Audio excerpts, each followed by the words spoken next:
కేంద్ర ప్రభుత్వం vote on బడ్జెట్ను ప్రవేశపెట్టింది. మరి తెలంగాణకు సంబంధించిన విద్యకు ఎలాంటి బడ్జెట్లో ఎలాంటి అంశాలు ఇచ్చింది, ఎలాంటి కేటాయింపులు ఇచ్చింది అనే దానిపై మాట్లాడడానికి విద్యార్థి నేతలు మనతో ఉన్నారు. ప్రధానంగా బడ్జెట్ విషయంలో విద్యార్థులకు విద్యారంగానికి ఎలాంటి ప్రయారిటీ ఇచ్చింది, మీకున్న అభ్యంతరాలేంటి? ఈరోజు ప్రకటించినటువంటి కేంద్ర ప్రభుత్వం ప్రకటించిన ఓట్ ఆన్ బడ్జెట్లో తెలంగాణకు రావాల్సిన విద్యా సంస్థలకు సంబంధించినటువంటి ఊసే లేదు. దాదాపు రాష్ట్ర విభజన హామీ చట్టంలో ఉన్నటువంటి ఐఐటి, IIIT, అదేవిధంగా నవోదయ పాఠశాల లాంటి ఒక విద్యా సంస్థలు తెలంగాణ కేటాయించాల్సిన అవసరం ఉన్నా కూడా తెలంగాణ రాష్ట్రం ఏర్పడి 10 సంవత్సరాలు కావస్తున్నా కూడా ఇంతవరకు ఒక విద్యా సంస్థ కేటాయించలేదు. అంటే తెలంగాణ విద్యార్థుల పట్ల, తెలంగాణ సమాజం పట్ల దేశంలో ఉన్నటువంటి మోడీ ప్రభుత్వం ఒక కుట్రపూరితంగా, నిర్లక్ష్యపూరితంగా వ్యవహరిస్తూ ఉన్నది.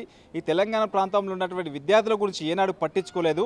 దాంతోపాటు ఈ తెలంగాణకు రావాల్సినటువంటి విద్యాసంస్థలు కేటాయించడం కేవలం ఎన్నికల కోసమే వాళ్ళ ఒక లబ్ధి పొందే విధంగా అన్నటువంటి ప్రకటనలు చేస్తారు తప్ప, నిజంగా మీకు చిత్తశుద్ధి తెలంగాణ ప్రాంతం పైన ఉంటే, తెలంగాణ ప్రాంతంలో ఉన్న విద్యార్థుల పట్ల ఉంటే మీరు విభజన హామీ చట్టంలో ఉన్నటువంటి విద్యాసంస్థలు ఇంతలో ఎందుకు కేటాయించడం మేము ప్రశ్నిస్తూ ఉన్నాం.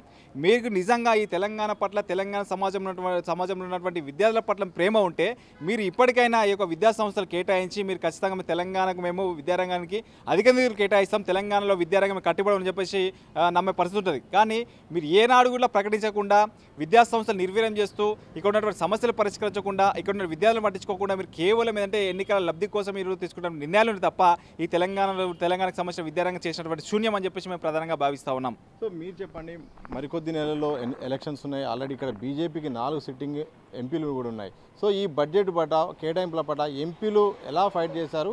మీకు ఇంకేమైనా బడ్జెట్లో రావాల్సినవి ఉన్నాయా? ఏమేమి వచ్చారు?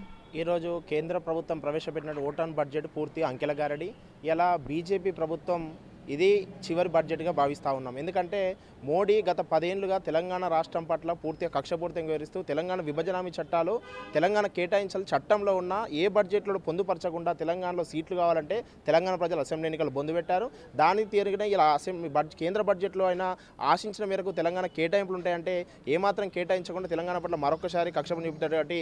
పార్లమెంట్ ఎన్నికల్లో తప్పకుండా భారతీయ జనతా పార్టీకి ఒక్క సీట్ రానియకుండా తెలంగాణ సిద్ధమయ్యారు.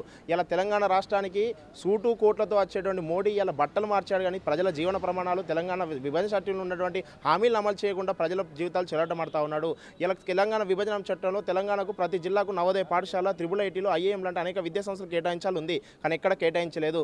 ఇలా దేశంలో విద్యకు ప్రాధాన్యత ఇస్తున్నామని చెప్తున్న మోడీ ఏది ప్రాధాన్యత? ఇలా ఏది బడ్జెట్లో విదేశీ యూనివర్సిటీ రేవడం తన రాష్ట్ర దేశంలో మీ యొక్క ప్రాధాన్యత. ఇలా మన దేశం ధర్మం అంటున్నారు, మన దేశ విద్య మీకు అద్దా, విదేశీ విద్య మీకు ముద్దా అని మేము ప్రశ్నిస్తూ ఉన్నాం. ఇలా మోడీ ప్రభుత్వం ప్రవేశపెట్టిన బడ్జెట్ పూర్తి అంకెల గారడి. ఇలా షూప్ టాప్ రాజకీయాలు, షూప్ టాప్ అంకెల గారడి బడ్జెట్ ప్రవేశపెట్టిన మోడీకి తప్పకుండా భారతదేశంలో బుద్ధి అవుతుంది. తెలంగాణ విద్యార్థి లోకంకు ఏఎస్ఎఫ్ వాదిని తెలియజేస్తాం.